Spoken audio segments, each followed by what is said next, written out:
Friends good morning and welcome back to my channel. आशा करी सबाई भालो आछेन और आमिও ভালো আছি। আজকে হচ্ছে মঙ্গলবার আর যথারীতি এখন বাজে 8:30 মতো। তো চলুন সকাল সকাল ভিডিওটা স্টার্ট করে দিলাম। আশা করছি আজকের ভিডিওটাও আপনাদের খুব ভালো লাগবে। তো সঙ্গে থাকুন, দেখতে থাকুন। এই মুহূর্তে সকালবেলার সমস্ত কাজকর্ম আমার হয়ে গিয়েছে, গরম জলও খাওয়া হয়ে গেছে, এখন চা খাবো। তো চলুন রান্না করে যাওয়া যাক।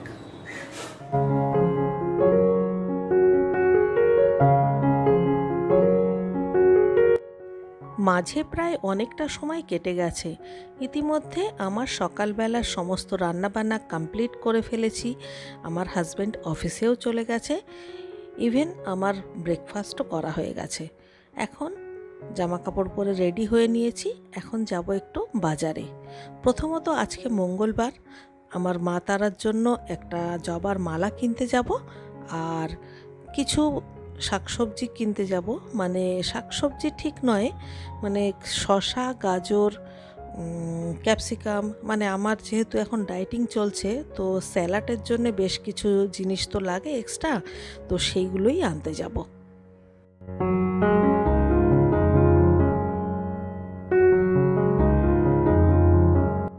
সব কিছু সেরে বেরোতে বেরোতে অনেকটা দেরি হয়ে গেল। এখন প্রায় 11:15 মতো বাজে। জানেন কি জানি এত বেলায় বাজারে গিয়ে কিছু কি ভালো পাবো বুঝতে পারছি না।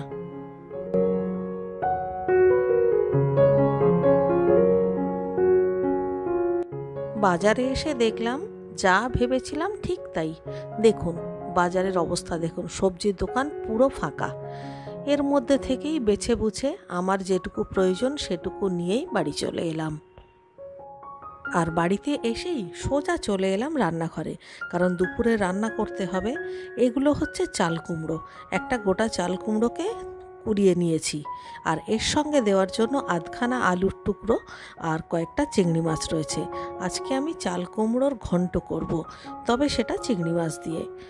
এর আগে আমি করেছিলাম একদিনকে নিরামিষ, সেটাও যেমন ভালো লাগে, আর চিংড়ি মাছ দিয়ে করলে সেটা যে ভালো লাগবে সেটা তো আর বলার অপেক্ষা রাখে না। তবে এই রান্নাতে আমি কিন্তু কোনো মশলা দেব না। প্রথমে আলুগুলো ভেজে নিলাম, তারপরে চিংড়ি মাছগুলোকেও ভালো করে ভেজে নিলাম আলুর সঙ্গে, এরপর কুড়িয়ে রাখা চাল কুমড়ো দিয়ে দিলাম। এবারে এর মধ্যে স্বাদ মতো নুন, পরিমাণ মতো হলুদ দিয়ে ভালো করে নাড়াচাড়া করে ঢাকা দিয়ে গ্যাসটাকে সিম করে দিয়ে রেখে দেব। কোনো একটা কুকিং চ্যানেলে চিকেনের মধ্যে চাল কুমড়ো দিয়ে রান্না করতে দেখেছিলাম পেঁয়াজ রসুন দিয়ে। দেখে আমার না বেশ ইন্টারেস্টিং লেগেছিল। জানি না কেমন লাগবে, তবে আমার একবার ট্রাই করার ইচ্ছা আছে। আসলে আমার না খুব এক্সপেরিমেন্ট করতে ভালো লাগে। অন্যদিকে মাছটাও বসিয়ে দিলাম, আর আজকে রান্না করছি কাতলা মাছের মশলা ফ্রাই। মানে পেঁয়াজ রসুন আদা কাঁচা লঙ্কা টমেটো একসঙ্গে বেটে মাছের মধ্যে মেখে রেখেছিলাম নুন হলুদ আর সর্ষের তেল দিয়ে।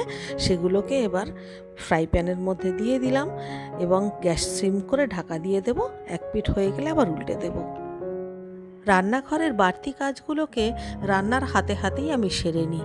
এই যে একটা মশলার কৌটো দেখছেন, আমরা কম বেশি সব কিচেনেই কিন্তু এইরকম একটা মশলার কৌটো ব্যবহার করি। আর এই কৌটোটাকেই আমি আজকে পরিষ্কার করব। খুব সহজ। 7খানা ছোট ছোট বাটি নিয়ে নিলাম। বাটির মধ্যে যেটাতে যা মশলা আছে আলাদা আলাদা করে ঢেলে দিলাম। তাতে মশলা কম থাকুক বা বেশি থাকুক, যদি কালকে ঢালার পরে আজকে পরিষ্কার করবার সময় পাই তো আমি আজকেই করে নেব। এটাতে কোনো রকম কোনো মানে টেনশানের কোনো কারণ নেই। তো সমস্ত বাক্সগুলো একসঙ্গে করে একটু জলে ভিজিয়ে রাখলাম। এরপরে একটা একটা ছোট বাটি তুলে ভালো করে ভিম বার দিয়ে আর স্কচ ব্রাইট দিয়ে ঘষে ঘষে মেজে নিতে হবে। এরপরে লাস্টে বড় পাত্রটাকে ভালো করে ঘষে ঘষে মেজে নেব। মেজে নিয়ে ধুয়ে নিলেই কিন্তু একদম চকচকে হয়ে যাবে। আমার কৌটোটা কিন্তু একেবারে লাইট কালার, মানে অফ হোয়াইট কালার, কিন্তু তা সত্ত্বেও দেখুন কত সুন্দর একদম নতুনের মতো আছে। অনেকেই মনে করেন যে এই মশলার কৌটোগুলো পরিষ্কার করার খুব হ্যাপা, কারণ মশলা শেষ না হলে তো পরিষ্কার করা যাবে না। কোনো একটা মশলা শেষ হলো তো আর একটা মশলা রয়ে গেল, আবার আরেকটা মশলা শেষ হতে না হতে আরেকটা মশলা ঢালার সময় হয়ে গেল। কিন্তু এগুলো কিন্তু কোনো ব্যাপারই না। সেই জন্যেই আজকে আমি এই পরিষ্কার করাটা আপনাদের সঙ্গে শেয়ার করলাম, যে আমি কিন্তু সবসময়ই যে কোনো সাইজেরই হোক না কেন, ছোট বড় মেজো সেজো, আমি 7টা বাটি নিয়ে এরকম করে মশলাগুলো ঢেলে সঙ্গে সঙ্গে পরিষ্কার করে নিই। এরপরে একটু ফ্যানের তলায় রেখে দেবো ভালো করে ধুয়ে টুয়ে, তারপর যখন শুকিয়ে যাবে তখন আবার সমস্ত মশলাগুলোকে ঢেলে নেব। ব্যাস, কাজ কমপ্লিট। আর এইভাবে যদি মাসে একবার পরিষ্কার করা যায় না, তাহলে দেখবেন কোনো গরম জলও লাগবে না, ডিটারজেন্টও লাগবে না, লেবুও লাগবে না, ভিনিগারও লাগবে না। আপনার মশলার কৌটো প্রথম দিন যেমন দেখতে ছিল, 1 বছর পরেও দেখবেন সেই একই রকম নতুনের মতো রয়েছে।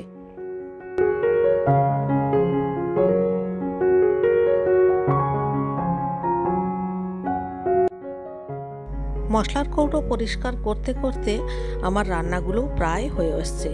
এখানে চাল কুমড়ো সব সেদ্ধ হয়ে গেছে। এখন ঢাকাটা খুলে দিলাম আর গ্যাসের ফ্লেমটা একদম বাড়িয়ে দিলাম। এখন ওপর থেকে কতগুলো কাঁচা লঙ্কা চেরা দিয়ে দিলাম। এবারে শুধু জলটাকে টানিয়ে নেব, মানে শুকনো শুকনো করে নেব। আর অন্যদিকে যে মাছ বসিয়েছিলাম, মাছটাও হয়ে গেছে, ওখানেও 2-3টে ফ্লেভারের জন্য কাঁচা লঙ্কা চেরা দিয়ে দিলাম। ব্যাস, এবারে নাড়াচাড়া করে শুধু নামিয়ে দিলেই হবে। আর আজকে যেহেতু চাল কুমড়োতে চিংড়ি মাছ দিয়েছি, আজকে কিন্তু কোনো গরম মশলা বা ঘি কিছুই দেব না। যখন নিরামিষ করি, মানে আদা জিরে বাটা দিয়ে করি, তখন একটু ঘি গরম মশলা দিই, তখন অন্যরকম টেস্ট হয়। আর আজকের এটা অন্যরকম টেস্ট হবে। চাল কুমড়োর ঘন্টটা নামিয়ে নিলাম। আর এটা একটু শুকনো শুকনো আবার একটু রসা রসা এরকমভাবেই মানে নামিয়েছি। আর এটা কিন্তু মূলত ভাত দিয়ে খেতেই বেশি ভালো লাগে। অন্যদিকে আমার মাছও হয়ে গেছে।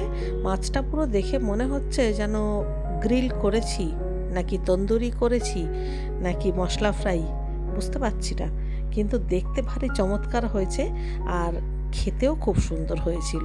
উপর থেকে একটু ধনেপাতা কুচি ছড়িয়ে দিয়েছি, তো দারুণ হয়েছিল। স্নান টান করে চলে এলাম ফুল তুলতে। আজকে বাজারে গিয়ে শুধু একটা শুকনো মালা পেয়েছি, ভালো ফুল একদম পাইনি। তো বাড়ি এসে দেখলাম গাছে তো প্রচুর ফুল ফুটেছে, তো সেগুলোই তুলে নিই। তো আজকে একটা লাল জবা ফুটেছে আর 3টে চন্দন জবা ফুটেছে। আর গতকালকে একটা মাত্র কলকে ফুল ফুটেছিল, আর আজকে দেখুন প্রায় 10-12টা কলকে ফুল ফুটেছে। আর তার সঙ্গে আমার এভারগ্রিন টগর ফুল, সে তো সারা বছর আমাকে সাথ দেয়। সারা বছর আমার বাগান একদম আলো করে থাকে টগর ফুল। এখন প্রায় 1টা বাজে, এখন আমি ফুল তুলছি। তো দেখুন ফুলগুলো তা সত্ত্বেও কতটা টাটকা আর কতটা তাজা, মানে কি বলবো, দেখেও ভালো লাগে। আর বাজার থেকে যে ফুলটা নিয়ে এসেছি, মানে যে মালাটা নিয়ে এসেছি, দেখুন একবার, মানে 11টার সময় বাজারে গেছি, তার এই মালার ছিঁড়ি বাধ্য হয়ে নিতে হলো, কি করবো আর। আসলে আমারই দোষ, আমিই তো দেরি করে বাজারে গেছি। আর এত বেলায় বাজারে গেলে শুকনো ফুলই পাওয়া যায়। আর বাড়ির ফুলগুলো দেখুন কতটা টাটকা আর কতটা ভালো লাগছে। যাই হোক, পুজো কমপ্লিট করে আবারও একবার কিচেনে চলে এলাম, কারণ তখন একটা কাজ করিনি, মানে করতে পারিনি আর কি। আমার তো ঘরে সকালে শসা বা গাজর কিছুই ছিল না, তাই রায়তাটা তখন বানাতে পারিনি। বাজার থেকে নিয়ে এসেছিলাম, তারপর স্নান টান করে পুজো টুজো করে এখন বানাচ্ছি। আর আজকে রায়তার মধ্যে আমি গাজর দিয়েছি, শসা দিয়েছি, আর সঙ্গে কলা করা মুগ ডাল দিয়েছি, মানে যেটাকে বলে স্প্রাউট ডাল আর কি। দুপুর গড়িয়ে বিকেল, বিকেল গড়িয়ে সন্ধে, ঠাকুরকে সন্ধে টন্ধে লাগিয়ে তারপর দেখলাম যে দুপুরবেলা যে মশলার কৌটোটা মেজে ধুয়ে পরিষ্কার করে রেখেছিলাম, সেটাতে মশলাগুলো তো ঢালা হয়নি, সেগুলো এমনি উগুড় করে ফ্যানের নিচে রেখে দিয়েছিলাম। এখন এইবারে একটা ভালো কাপড় দিয়ে ভালো করে ঘষে ঘষে মুছে নিতে হবে, যাতে করে কোথাও কোনো জল না থাকে। তারপর সমস্ত মশলাগুলো এর মধ্যে একে একে ঢেলে দেব। যাই হোক, ভিডিওটা আজকের মতো এই পর্যন্তই। ভিডিওটা ভালো লাগলে প্লিজ কমেন্ট করে জানাবেন। আর যারা পুরনো বন্ধু, যারা অলরেডি আমার চ্যানেলটিকে সাবস্ক্রাইব করে রেখেছেন, তাদেরকে অসংখ্য ধন্যবাদ। আর যারা নতুন বন্ধু, তাদেরকে বলবো প্লিজ আমার চ্যানেলটিকে সাবস্ক্রাইব করে আমার পাশে থাকবেন। দেখা হচ্ছে কাল সকালে আবার একটা নতুন ভিডিওর সাথে নিয়ে। ততক্ষণের জন্য সবাই ভালো থাকবেন। সবাইকে tata, good bye, good luck and love you all.